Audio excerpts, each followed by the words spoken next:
Since the never-ending police-caused atrocities that have traumatized the African American community have become such a daily, publicized, and ignored news report, it has come to our attention that, contrary to popular belief, legal systematic oppression of a group of people is still alive and well today. It is evident in the courtrooms, the classrooms, and police-protected streets that to many, Black lives simply do not matter. With the technological advances that have allowed these atrocities to be caught on camera, there is no excuse for the number of blue-badged murderers that have endured minimal to no repercussions for their actions. In the past, it was hard to argue in the courtrooms whether a killing involving law enforcement and a human being was murder, self-defense, or protocol. However, now that many of the recent tragedies have been caught on camera and shared through social media, it is impossible to ignore how much the legal system is failing the African American community today. It is absolutely heart-wrenching that our legal system still believes that we as a people simply do not matter. A new movement initiated because of the injustice done to the death of Trayvon Martin, the hashtag Black Lives Matter movement is much more than a hashtag. It has spread like wildfire in our daily conversations, news reports, and even in the White House. On multiple occasions, Obama has commented on the issue. He has said, and I quote, "Right now, unfortunately, we are seeing too many instances where people just do not have the confidence that folks are being treated fairly. In some cases, those may be misconceptions, but in many cases, that's a reality.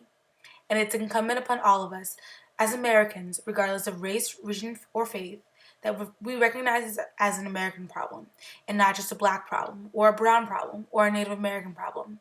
This is an American problem. When anybody in this country is not being treated under the law, that's a problem, and it's my job as president to help solve it." End quote. He has also said, and I quote, "If I had a son, he'd look like Trayvon." End quote. As the hashtag Black Lives Matter movement has taken an effort to change this legal mindset, it is easy to look back on the civil rights movement for inspiration to create the same or greater level of change that many, such as Dr. Martin Luther King Jr., have created for our people. With this memorial, we hope to commemorate all of the unarmed Black victims and their families that have been traumatized by indecent acts of violence. We also hope our memorial will open our classmates' eyes and make them realize the reality and seriousness of the situation. Thank you. The red liquid coming from the fountain represents the blood shed by all the unarmed victims due to police brutality. There has been about 400 cases every year.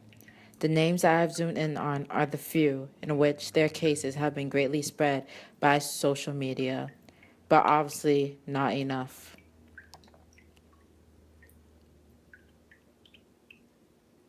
And so the question we must all ask is who will be next?